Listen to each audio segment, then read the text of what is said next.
What is going on YouTube? My name is Mario from Exclusive Auto Detail. Today we're out here in the city of Whittier and we got a pretty busy day today, Reyes. All right, Mario, what are we doing today? Today we're gonna be doing a maintenance wash for one of my customers. His name is John, so shout out to John out in Whittier. Reyes, before you got here, we actually wrapped up a Lexus NB 200, but now we're gonna work on the beast, everyone's favorite car, the TRX. All right, Mario. So, what knowledge do you want to share today to all the detailers watching this? What's the topic of the video? I think the topic of the video today, Reyes, should be the importance of having maintenance clients in your detailing business. All right, man. So, talking about maintenance, how long have you had this customer? I've had John for about maybe 2 years or so, Reyes. He actually had a different car. He had a Model 3 Tesla, and then he upgraded to the TRX recently.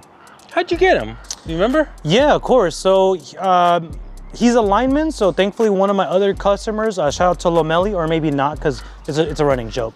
But yeah, Lomeli is a really good guy of mine, and so he referred him. Lomeli also has a TRX, so they have very similar cars. So ever since then, he referred me to him. And ever since then, John has been really happy with my work. And once again, shout out to John as well. He's always helped me get a bunch of customers through that type of field or that type of people. And Mario, now a lot of detailers, I feel like they don't know the importance of having a maintenance client. What would you have to say to that? Yeah, Reyes, I mean, it depends on which direction you're trying to go as your detailing business, right? I maybe suffer that as well, Reyes. I'm trying to have a higher ticket item, but the maintenance clients are gonna be your bread and butter, especially if you're trying to become a full-time detailer, Reyes, because in the wintertime, you're not gonna have that many ceramic coatings. You're not gonna have that many clean seals, but thankfully, John and people like Lomeli, they're always hitting me up, whether it's February, November, or even December, which are probably my slowest months as a detailer. So they're super critical to allow me to be afloat. Once again, I am a full-time detailer, Reyes. Now, if you are doing this part-time only in the summer, then these maintenance clients are not as important to you, right? But unfortunately, I do this full-time, so I need to make sure I have a steady flow of income so I can make sure I can eat every day, Reyes, which I think I'm doing pretty good at that. Do you know how many maintenance clients you have on a regular? Ooh, probably have closer to 8 maintenance clients that I do on a monthly basis. I have one customer, shout out to Ryan, where I do every 2 weeks, Reyes, out in Orange County. And I've been doing them every 2 weeks on the dot for almost 2 years straight. Just to kind of give you some context, I would love to record him, but same thing, we haven't had a chance to meet up. But I was just there literally like 4 days ago. We knocked out 3 cars. And Mario, aren't you worried that you're gonna get a little bit of streaking, man? I know a lot of detailers struggle with that. Yeah, man, Reyes, I mean, there's a couple things I like to do when it comes to preventing the glass from streaking. First and foremost, Reyes, I'm using a pretty clean towel and I'll flip it inside and out. So this is the wet side, this is the dry side, and now I'll flip it over again. If you guys are wondering, I mentioned in the video, I'm using Gion glass. It's a really good glass cleaner. The only issue is it's really hard to find, Reyes, at most detail stores. So I get it at Amazon. It's also like $65 a gallon, which is not cheap.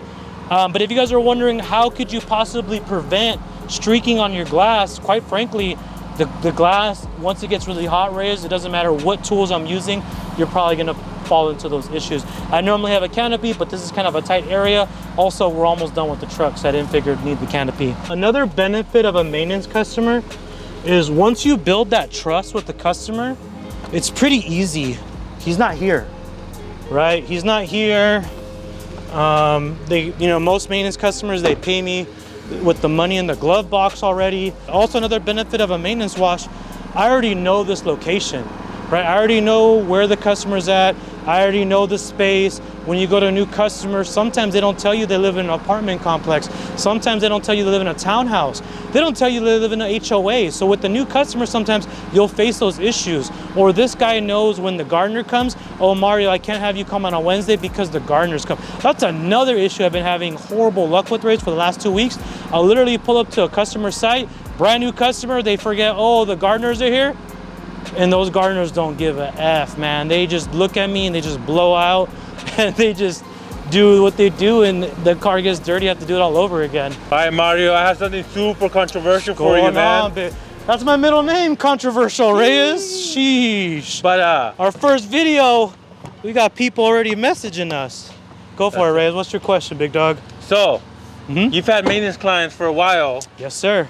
Should you grandfather your maintenance clients into your prices, or do you feel they should respect your business to when you ask that, hey, I gotta raise my prices, they'll support it? How do you feel about it, man? Reyes, you hit me right in the heart today, man. This is gonna get controversial, Reyes. I think you should grandfather them in if they are one of your more premium customers. What I mean by that, John is always referring people to me. John is not physically here right now, right? He's always offering me, Reyes, he gave me food today, right? He gave me food. He said, yo, Mario, it's hot today. You want to get some food? Mario, do you want to use my restroom? He was nice enough to get me a sandwich. I haven't eaten it yet, but these are the customers, right, that I am gonna grandfather in, Reyes. Now, there's other customers where, you know, they're asking for this and that. Can you buff this off for me? Oh, can you get here earlier? Or I want my appointment tomorrow. Then those are the customers, unfortunately, that I would not grandfather in. That's gonna get real controversial, Reyes, because maybe I see myself differently than other detailers in the sense that, like, I love loyalty, like you mentioned that, right? John's been doing it for me for 2 years. Whatever he needs from me, I'm there. Or Ryan out in Orange County, I'm always there for him. But it's the same thing for me, right? They're doing everything they can to watch me grow as a successful business. There will be a day eventually, Reyes, where I will have to raise the prices on John or anybody.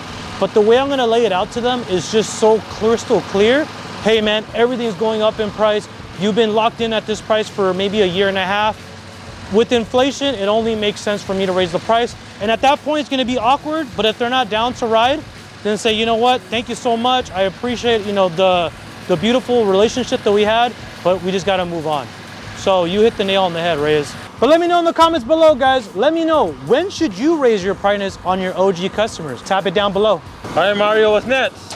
We're gonna go ahead and pre-soak the vehicle for a little bit, Reyes. We went ahead and knocked out the interior. We went ahead and knocked out the rims of the car. I also washed the bed of the truck. But because of the size of this vehicle, these TRXs, as dope as they are, Reyes, they're probably one of the most difficult cars to do by yourself. The reason why is the height of the vehicle. It has a big booty, Reyes, so it's just physically big. And the other thing, once we're done, this plastic trim, man. I hate the plastic trim because I have to use almost like a can and a half just to restore the plastic. But, sorry for my rant. We are gonna go ahead and pre-soak the vehicle. We're gonna use active foam and let the soap do all the work, because you probably have some B-roll, Reyes, but this car is pretty dirty. So to prevent scratching, I want to make sure we can get it as clean as possible before we do the contact wash. Nah, pre-soak. Is that in every car, depending how dirty, or just big vehicles? It depends on how dirty the car is, Reyes, because normally with my maintenance clients, I do them every month or so. Because of 4th of July, I'm assuming that's why this, also it's a truck, Reyes, you know, so he's just gonna get dirty. It doesn't fit in the garage. Now, what's interesting with this vehicle, guys, is this is technician choice that has the sealant on it. He hasn't had the need for a clean wax because I do his car so often. Once again, technician choice is like a detail spray. It's 40 bucks a gallon. It's not amazing protection, guys. You're not gonna be blown away by it. But keep in mind, it's a detail spray. So that was one of the for our reels, Reyes. That was one of my top products that I'm never gonna get rid of. Leaves a nice shine. 40 bucks a gallon. What more do you want, Reyes? Maybe to wash itself? Sheesh. All right, Mario. So talking about maintenance clients, how you had them for so long. What's 1, 2, or 3 things you do to make your maintenance clients happy, bro? I think that should just be, what I'm gonna suggest, Reyes, should kind of just be regardless of maintenance clients or not. Are you communicative? Meaning, are you texting them, hey, I'll be there in 5 minutes? If you're running late, my apologies. What I do, Reyes, I take a screenshot of the map showing my ETA just so they believe me, versus I'm not gonna get Starbucks or getting a gas. What about figuring out their pet peeves? Yeah, but you see that, yeah, I'm glad you mentioned that, Reyes, because that's all, it doesn't regardless if it's a main client or not. For example, John likes a specific air freshener. He likes the JDM Squash. I normally give a eucalyptus mint, but for him specifically, I give him the JDM Squash. Ryan out in Orange County does not like tire shine. So eventually when you get maintenance customers, you eventually learn their tendencies. I have Sabrina out in Whittier. They don't like for me to take out all the little cubbies out of the pockets, so I leave them in there. So knowing their tendencies, but I think communicating to them is really important. Taking photos when you're done with the job, right? He's not here. Hey man, car's finished. I took a photo, and then I'll put the key somewhere, and then he's happy. Keeping them informed in the loop. It does take a little extra time, Reyes, you know, but let's be honest, guys, it takes like maybe 3 minutes just to text. Not even 3. Takes them 45 seconds to text and take a photo that the car is finished. Or let them know, hey, car will be done in 5 minutes. In case you're coming home, now your whip is ready to go so you can go out for the weekend. And Mario, we're talking about maintenance clients. But has a client ever forgot to hit you up within those 2 weeks or 30 days? Do you send them a message, a friendly reminder? Do you wait for them to message you? If they're past the 30 days, do you be like, hey, it's a full detail, or do you kind of let it go by? Yeah, it's gonna be subjective with every single customer, Reyes. I have some people, like as I mentioned with Ryan, he tells me, like literally once we're done with the car, he will look at his calendar and he'll tell me which day he wants me to do it. So right then and then. Or John will give me like maybe a week notice. Hey Mario, anytime within this week can I get it done? If anyone that's after the 30 days, I normally reach out to them. And then there's like a little bit of a grace period. Like I said, everyone has a career now, Reyes. Everyone's busy, so I get it. Especially with some of these people. I have a lady that's a doctor. So, you know, there's some days where she's working like 5, 6, 7 days straight and she doesn't have time to respond to me. But yeah, if it's within that 30-day window, then, you know, they're pretty good about it. So, you know what's interesting, Ray, is a lot of people I love this TRX too.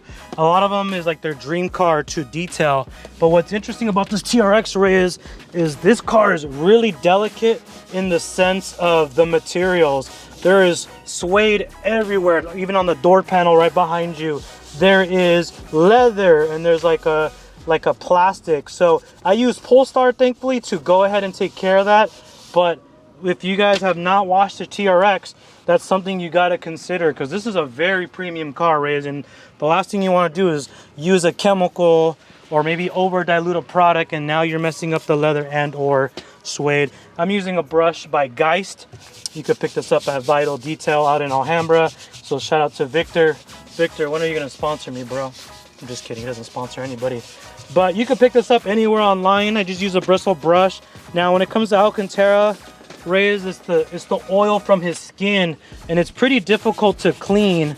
But I'm just gonna kind of loosen up these fibers, and then I get a microfiber towel, and you can kind of see the oils that are on his skin. You can kind of see where I did and didn't brush. Right here has a nice black finish, and then right here still looks kind of matted.